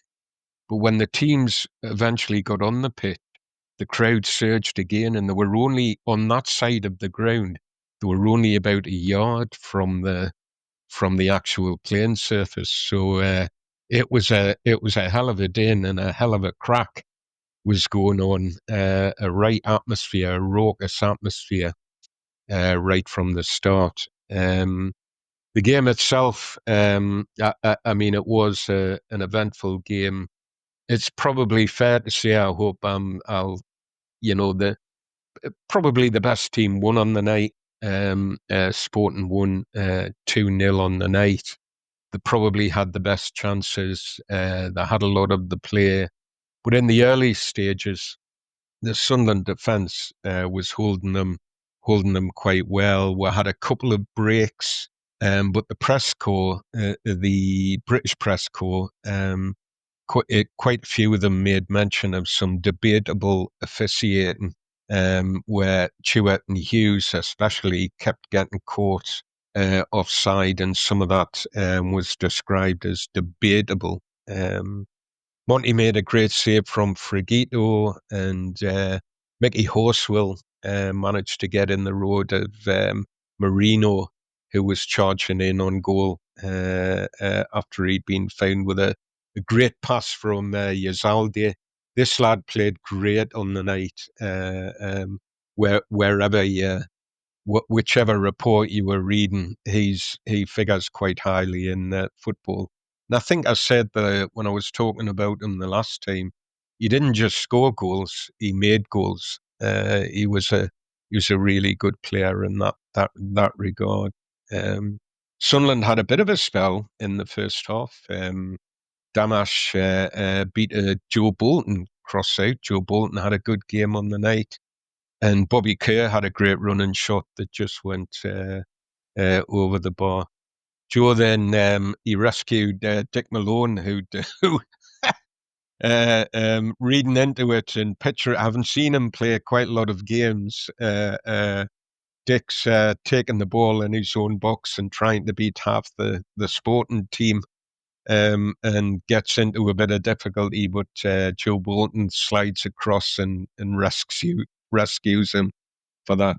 Dave Watson had a great game on the night, with a caveat. I'll come back to it.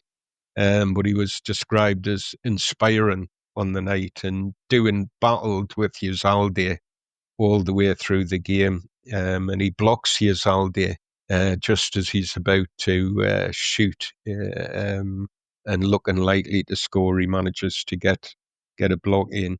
Then on 27 minutes, one of our heroes, one of our reliables, one of the the players who quite often saved games and kept winning games. Monty, he makes a terrible, terrible error.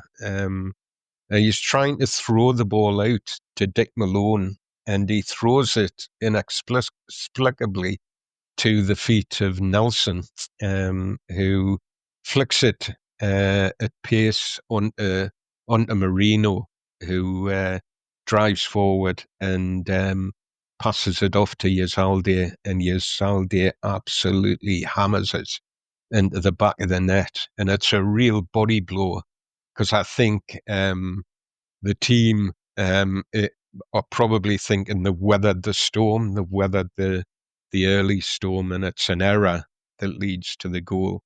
Body blow, but less than 2 minutes later, we could have turned the tie again. It's a great run by Bobby Kerr. He snakes a ball across to Dennis Stewart, and Stewart hits it, skims it, low drive first time, and Damash looks like he's not going to get it. He gets like a hand to it. The ball keeps moving, and you'll remember that Damash walked the ball into the back of the net in the home tie. You're thinking, reading in between the lines, you're thinking, whoa, we're on here. But he manages to grab the ball at the second attempt. It would have been a good time to score given the error and the body blow. And then just before half time, and again, it's Sporting that have most of the chance. Great move between Frigito and Chico. They do a great 1-2, and Frigito fires a shot in that looks like it's heading into the back of the net. But Monty, he pulls off a cracking save. Sunderland come out in the second half fired up. But again, there's mention of them being frustrated with some of the officiating. Stewart and Husey had the legs of their markers, but kept getting caught in debatable offsides. Nonetheless, on 57 minutes, Kerr makes a great lung-bursting run. He was all over the place, Bobby, in this game, living well up to the song they used to sing about him. He finds Stewart. Stewart goes buzzing down his wing on the right. Him and Hughes, he had swapped. And Stewart finds Porterfield just on the inside of the box. And Porter, bringing back memories of his cup final goal, he smashes it with his right foot, and Damash is beaten, and it looks like it's going in. The tie's going to come back to a ones each. That's all we need. And an away goal, which used to be so important then. So Damash is beaten. Ball looks like it's going in, but it doesn't go in. It absolutely smashes off the post and rebounds to safety. And that was just about our best chance. Davy Watson, he stops Yazaldi again to keep winning the game. And then on 67 minutes, like Montgomery, Dave Watson, inspiring, one of your most reliable players, he makes an error. He's clearing a ball, and he miskicks it straight to Yazaldi. And David Young has to foul Yazaldi, who's shaping up to shoot. There's a free kick given. The free kick comes into the box. There's a right melee, and Frigito drives home from about 10 yards to put Sporting 2-0 up. Most of the newspaper reports, when you read them, say that Sunderland visibly flagged at this point. There's some substitutions made. Mickey Horswell's not tiring and getting a bit fractious. He wasn't averse to sticking his foot in Horswell on players. Billy Hughes comes off. He'd run himself into the ground. But to add to the frustration, when Sporting went 2-0 up. There's some blatant time wasting from the ball boys. Well, I like a bit of shithousery, me, but not when it's my team that's on the wrong end of it, I tell you. And apparently the ball boys were blatantly either taking ages to bring the ball back, or like throwing the ball getting the ball and then throwing it over the top of the player that was standing waiting on it. And in about the last 10 minutes of the game, the ball boys disappear completely. There's no ball boys. And remember that the crowd's right on the side of the pitch, and when the ball goes over into the crowd, it's taking ages to come back.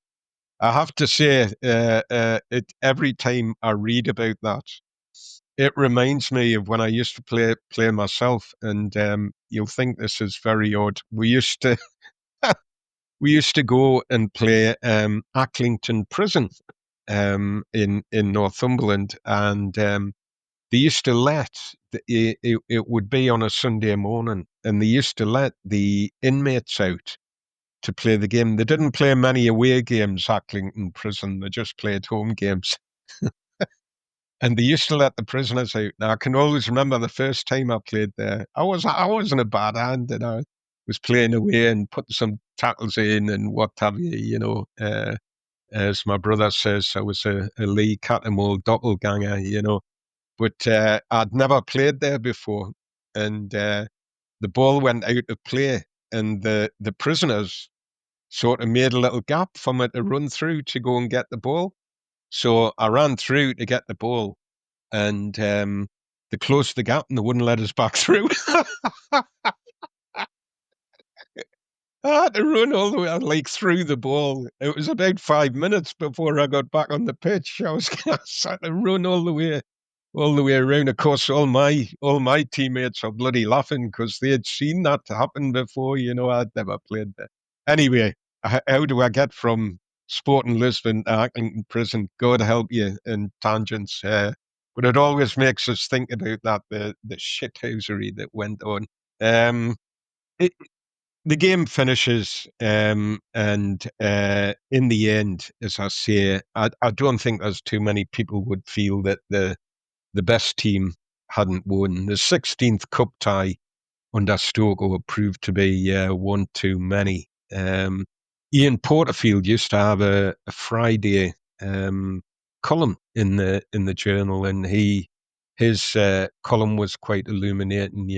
He actually played really well on this European stage.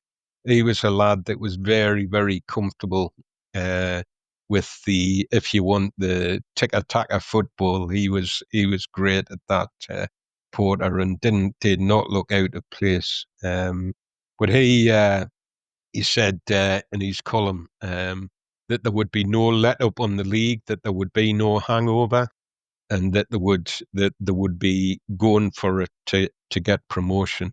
They also had a game coming up against Liverpool in the League Cup at Roker, and he was getting fired up for that, saying all the right things about that, and in the league, we actually he was right about that, because we won our next two games. They were both at home, but there didn't look to be any hangover, because I think we won 4-1 and 3-0. And Dennis Stewart scored a hattie on the Saturday following that. So it did look like the league campaign wasn't going to suffer because of this. But one of the things Porter said in his column, he said, I'll just read you what he said. "I can't let this opportunity go by without mentioning one of our young players, and that's Joe Bolton. It's incredible to think he's only 18 years old. What potential. Joe, I am sure, can look back on our European excursion with justifiable pride."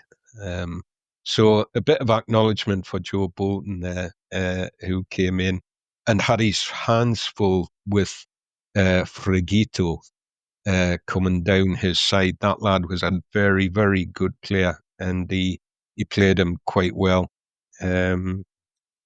Sporting, well, they went on to the semis, but they were put out by Magdeburg, who eventually won the tournament. But they had a really successful season that season. They won the league and cup double, and Yazalde scored 46 goals and won the European Golden Boot. And for the people that didn't hear the last time the story of that, he was awarded a brand new Toyota car for that, with that Golden Boot, and he sold it and split the proceeds with his teammates. So a canny lad by all accounts. We'll launch ourselves back into the league campaign, thankfully, but it was an unsuccessful campaign. That it would take another 2 years before we would get up. I mean, Bob Stokoe, who always had some concerns about the size of his squad and fixture pile up.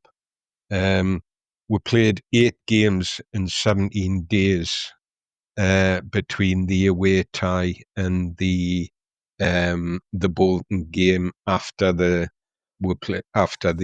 Sporting Lisbon game. It's a huge ask for what was, relatively speaking, a pretty small squad, and it just looks, when you think of the way the games are lined up now and what they do in Europe and what have you, it just looks a horrendous schedule. But it's the same for all the teams, it's just an observation, really.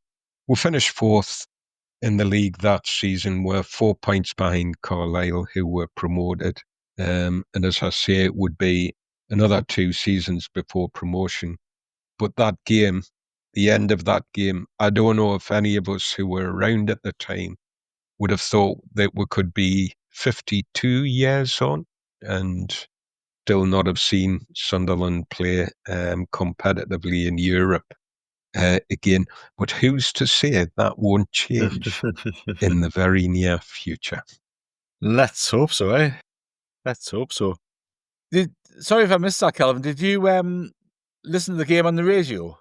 So it was very. I knew you were going to ask us about this. I cannot tell you how frustrating it was trying to follow. There's a lot of European football on that night. The local coverage wasn't great. So you were having to listen to the BBC, the radio. I'm trying to remember the name of the show. I'm sure it used to be on Radio 2. Believe it or not, the sports program. So all you were getting was little snapshot of, and it wasn't even. I'm pretty sure what we were listening to wasn't coming from the ground. It was being relayed to somebody in a studio, because there were a lot of other so-called bigger teams playing on the night, and very, very frustrating trying to follow the game on the radio. And obviously it wasn't on the telly. There wasn't even any highlights on the telly. So we kind of went out well beat. Probably the Sporting deserved to go through. That goal in 5 minutes towards the end of the home tie was pretty crucial, I think, to that tie. But a good run and an exciting run, an exciting thing to be around for, and just disappointing that, as I say, we're 52 years on and still not back into Europe, but it's coming. I can feel it in me water. Well, at least Carmen would have been happy that night, wouldn't she? Anyway, She would have. Good for her. Indeed. I was never going to mention her again, but that's a nice finish that on that one, Martin. It's probably the last opportunity we have to mention her, isn't it? So it's not an opportunity we'll let pass by. We'll try and we'll work her into something, I'm sure. It's a challenge has been laid down. We'll take another short break there. We'll be back very soon. Welcome back to Haway The Podcast run this week, and we are now on the 8th of November. In 1984, Sunderland played their first ever game in a first-class competition. This was an FA Cup tie that we lost at Redcar 3-1. The chap called Don McCall got our goal as a consolation in the second half. 1929, Dave Halliday, who we've talked about on a few occasions over recent weeks, he was transferred to Arsenal for $6,500. Now, in 1930, there was a halfback called Billy Clunas who played his last game for the club. It was a 3-2 home win against Grimsby Town at Roker Park. Bobby Gurney got 1 goal and Jimmy Connor got 2. He played 272 games for us, but he's notable because he is our highest penalty scorer. So this chap, and this was in the day when penalties were penalties as we know them today. We talked a couple of weeks ago about you could take penalties anywhere across the line, and then the penalty spot was introduced and the goalkeeper could come off the line and all that sort of stuff. But the vast majority of his penalties were taken, well, they all were taken from the penalty spot, as we know, from 12 yards. I think in his early days, the keeper could move off the line, but that kind of changed a bit. But he scored 30 penalties out of 33 that he'd taken. Do you want to have a guess at our second most successful penalty taker? Ooh, Gary Rowe. No, it is not. That's the one that you'd think. Jackie Stelling. No, but Jackie Mordew, he got 27 out of 33. You go down the line. Gary Rowell is the third with 25 out of 26. He's got the best success ratio. There's a few others that are interesting as well when you look through them. John McPhail got 14 out of 18. Kevin Phillips took 26 penalties for the club. Guess how many he scored? Ooh. He missed. I remember him never being confident when Phillips stepped up for a penalty. I'm gonna go something like half. I'm gonna maybe go 15. Any advance on 15? Like yourselves, lads, my memory of Phillips on penalties, his penalty record was quite iffy. So yeah, I'd be surprised if Chris was far off with his guess. He is not far off because Phillips scored 16 out of 26. So he missed 10, which is quite a significant number of misses, isn't it? Darren Bent got 9 out of 12. I think 2 of those misses were against Spurs in that game at the Stadium Light, weren't they? When Gomez. I always remember Phillips. Yeah, Phillips' technique. He never seemed to. It wasn't a kind of a placer like Letitia or Cantona. He always he smashed it down the middle quite a lot, if I remember rightly.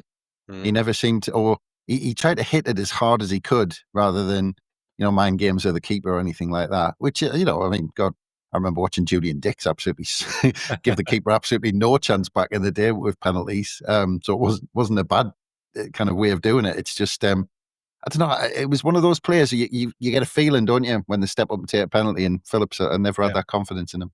Well, it was like Marco. We talked about Marco Kevin taking Phillips penalties and a few weeks ago. In the same sentence, eh? There's been a few players with 100% records, but they haven't actually taken very many.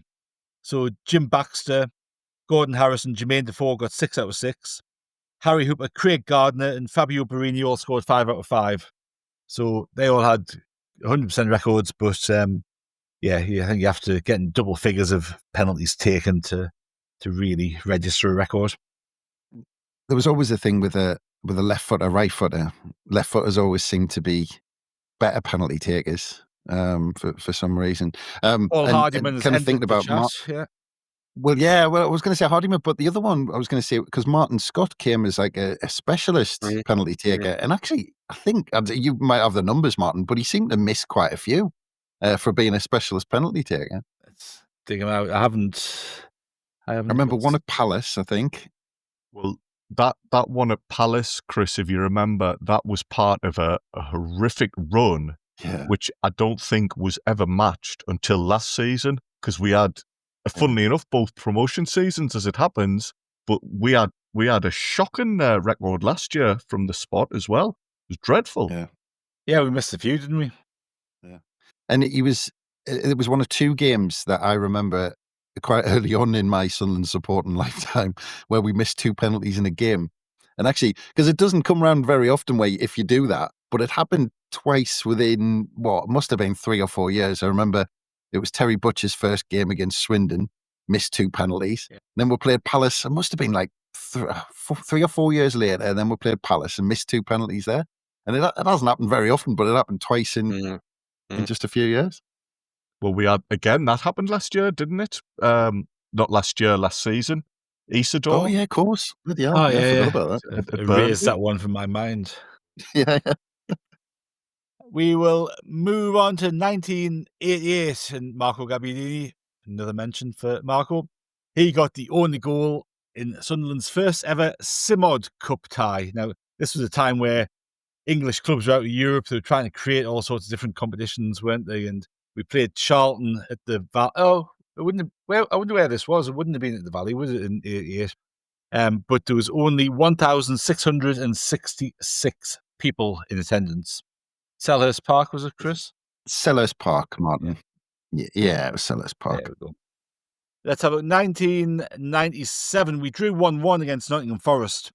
Leo Hielder's dad scored for Forest, which I always like that little quirk of fate. But this was a game that Niall Quinn made his comeback. He'd got an injury and he was basically written off, wasn't he? He was crocked. He had his retirement papers, had some surgery, came back, and this was the start of his renaissance. This was the start of Niall Quinn becoming a Sunderland hero.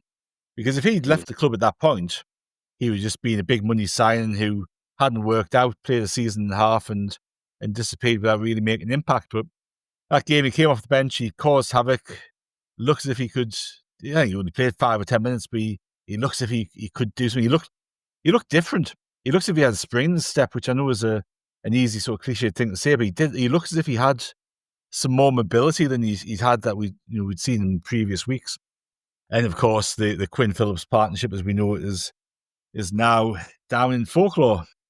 I always used to say that the injury changed his game a bit as well. He wasn't a bad player when he came to us, but I always felt that he when he came back from his injury, it was like he was really clever in his movement and really conservative, about what he put his effort into and stuff like that. I think the injury changed his game a bit, but definitely for the better in how that second period went, because he was imperious, wasn't he? Well, there's that mentality of it, though, isn't it? When you think your career is over and you get a second chance, you kind of it leaves your mind open to chip the keeper against Port Vale from 25 yards or whatever, which you might not have done beforehand. But just like Martin said, it was only 5 minutes. But I remember he wrote in his book about this, of course. But the thing was, we were actually on a run of, I think we'd won 2 in 8 or something. We weren't on a good run and we dropped down to mid-table. And he said, the feeling wasn't great at that point. We weren't kind of blowing teams away. We hadn't gotten on that run. And like I said, the game after this was the Portsmouth one, which we talked about before, which was kind of just seemed to turn the tide. But he talks in his book about the feeling not being great, him coming on for the last 5 minutes and him being this player who went missing almost when we got relegated. And he said, the fans are on their feet. It was almost got a standing ovation coming back on the pitch because everyone had heard about how much he was fighting back and wanted to keep on playing and all this. And he said he couldn't believe the reception he got, considering like the lads weren't kind of playing well, getting really fantastic results at the time, not the best run in the world, dropping down the table. Yet here they are giving Niall Quinn a brilliant reception, and that was the day it turned, as far as I've concerned. I've wrote about it before.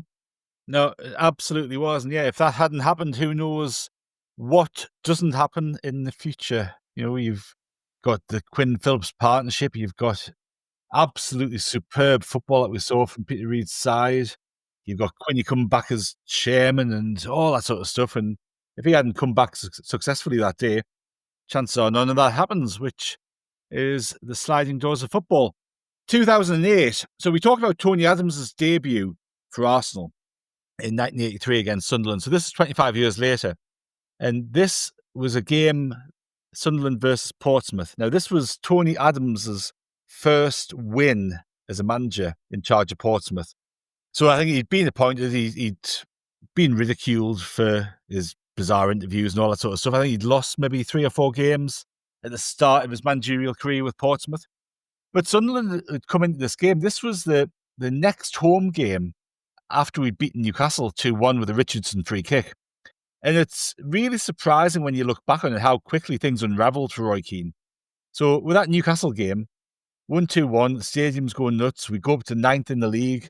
We haven't had a bad start to the season. We've lost a couple, we've won a few, drawn a few. But we haven't had a bad start at all. After the Newcastle game, we go away to Stoke, get beat 1-0. That can happen at Stoke. We get stuffed at Chelsea 5-0. And then we come back to the Stadium Light against Portsmouth, and you kind of think, right, this is a game to get things back on track. And we actually played really, really well for large parts of the game. Djibril Cissé gave us a really early lead after maybe 4 or 5 minutes, and he had 3 or 4 brilliant chances that David James pulled off good saves from. Kieran Richardson hit the post, and then Belhadj equalised from about 35 yards for Portsmouth in the second half. Cissé has a goal disallowed for offside in the second half to get us back in front, so that's still 1-1. And then the very last minute, El Hadj Diouf fouls Glenn Johnson in the penalty box. Penalty to Portsmouth, who steps up. Jermaine Defoe gives Portsmouth a 2-1 win. And yeah, it gives Tony Adams his first win as Portsmouth manager, which is one thing. But we go to Blackburn after that. We beat Blackburn 2-1. That was a game that Cissé went over and shook Roy Keane's hand on the touchline, wasn't it? Then we come back to the Stadium Light. We get beat 1-0 off West Ham. Get beat 4-1 off Bolton. And that's it for Roy Keane. And when you look at how quickly that just all went tits up, it's still quite staggering. You're talking, a month really between the Newcastle game and the Bolton game, which it's astronomical how quickly that season turned around. But there you go. That is football. November the 9th, 1956, Don Revie signed for Sunderland from Man City for 24 grand. He'd scored 4 and 8 against us in his Man City days. Actually, like Trevor Ford had a really good record against us playing for Villa. Don Revie has got an equally good record playing for Man City against us. He played 66 times, scored just 15 goals for Sunderland, stayed for a couple of seasons and went off to Leeds and did his things at Leeds. 1957, so a year later, Ambrose Fogarty made his debut against Birmingham in a 3-2 win. Now, 1985, Sunderland played Wimbledon for the first ever time at Roker Park. David Swindlehurst scored 2 goals to give us a 2-1 win. John Kay was in the Wimbledon team that day. Alan Cork was sent off. The goal scorer for Wimbledon. Any guesses on that name? Somebody with a Sunderland connection, obviously. It's not just a random person. Well, Ooh. I haven't got it in front of me. We're sorry, what year, Martin? Just to double check. 1985. 85. I want to Go on. I'm going to say Carlton Fairweather. Carlton Fairweather. He came on as a substitute for Ian Holloway after about 60 minutes. And got the goal for Wimbledon. That was a 2-1 win for Sunderland. Wimbledon had it was a kind of, you could see the start of the crazy gang, the FA Cup winning team rather than the crazy gang. I think they were the crazy gang by that stage. But Glyn Hodges was in the side, and he was always a pain in the arse whenever we played against him for Watford or Sheffield United. He had a short spell at Newcastle as well. I don't think we crossed paths with him when he was there, but he always seemed to get into a spot of bother. I remember in that Division 1 season in 1990-91 when we played Sheffield United at home, didn't he get sent off with somebody when we played Sheffield United? I'm sure he got red carded, but he always seemed to be a very, he was quite a volatile player. He always seemed to really get stuck in against us, which I guess is fair enough. 2024, so just last year on November the 9th, that was a game that we scored 2 goal of the season contenders in Wilson Isidore and Dennis Serkin. Got those 2 goals against Coventry, obviously ended up 2-2. But both of those goals should have been, or were of high enough quality to win any game, but unfortunately they did not. But that is pretty much it for this week, unless anybody else has got anything else to chuck in at this point about any of those last little bits that we've talked about there. Something must have gone wrong, Martin, because we're normally on for a lot longer than this. We've done well to wrap it up within about 2 hours. Are you sure we haven't missed a day out somewhere along the line or something? Oh, Mr. Week. Here we go. Well, it's I guess when you're looking at the Sporting Lisbon tie, it's kind of a two-parter, isn't it? And there was an awful lot of context in the first leg that then leads into the second leg and stuff like that. But yeah, we might get some complaints by coming in at just over 2 hours rather than the usual 2.5. Yeah, if you we're slacking. We're having an easy week this week. Aye. Back. We can think of something else to talk about if you want. We can come up with all sorts of things. Well, if we'd had the chance, I wasn't actually looking at the time. I'm always conscious about the time, but I noticed something about Rob Hindmarsh there on the 6th of November, I think it was. And it was going to be my opportunity to get a second mention for Morpeth. Because Rob was actually born in Stannington, which is a little village on the outskirts of Morpeth. Now, he schooled in Seaton Delaval, so we kind of claim him. But he was an interesting player. I never understood why Lenny Ashurst got rid of him.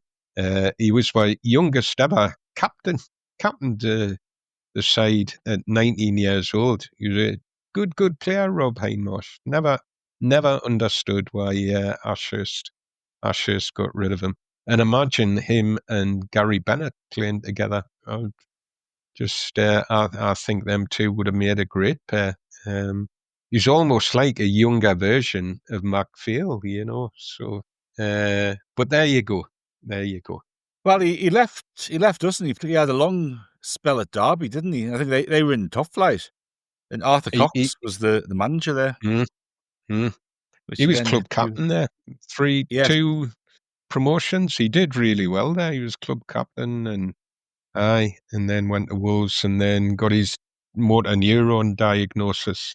I think he got whilst he was coming towards the end of his first season at Wolves, and that was just about him. Really good player. 5 seasons nigh on 5 seasons in the first division he played for us, and Ashurst just and on a free as well. I'm sure Derby transferred him for 300,000 to Wolves. Yeah, I'm sure that was the fee, and Ashurst gives him away, sends him packing on a free.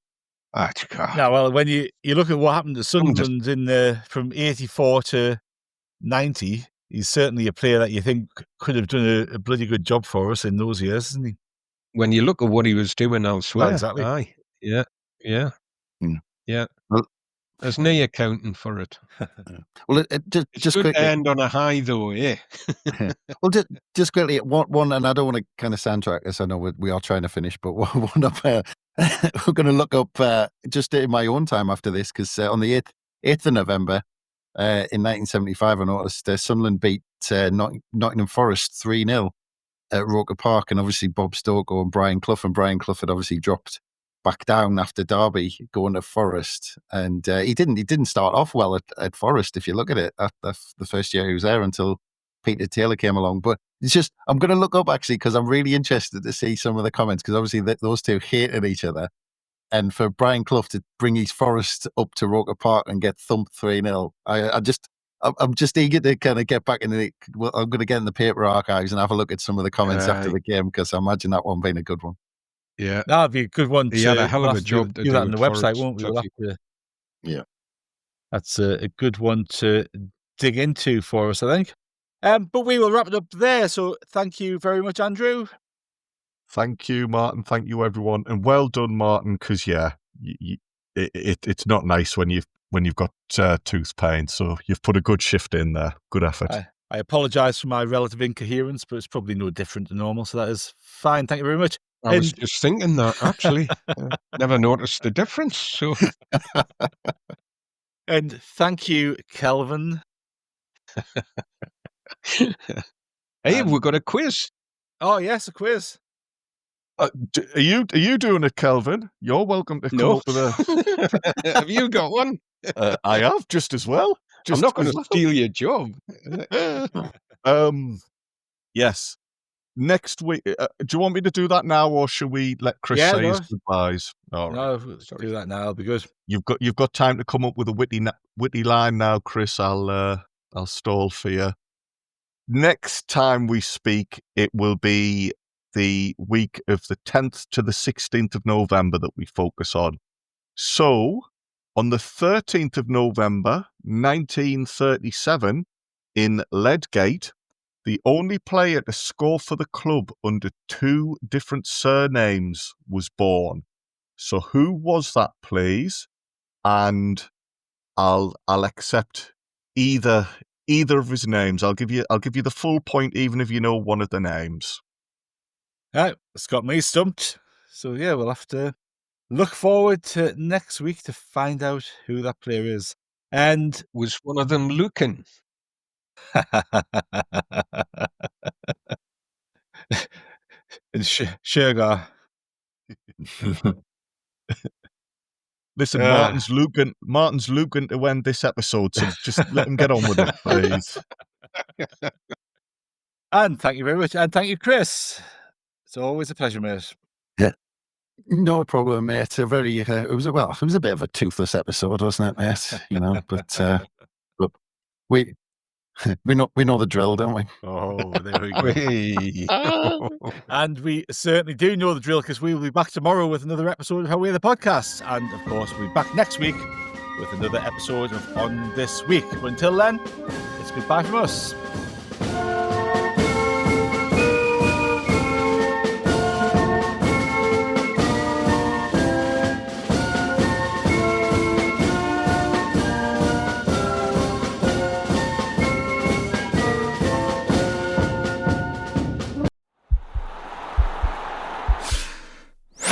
This podcast is part of the Sports Social Podcast Network.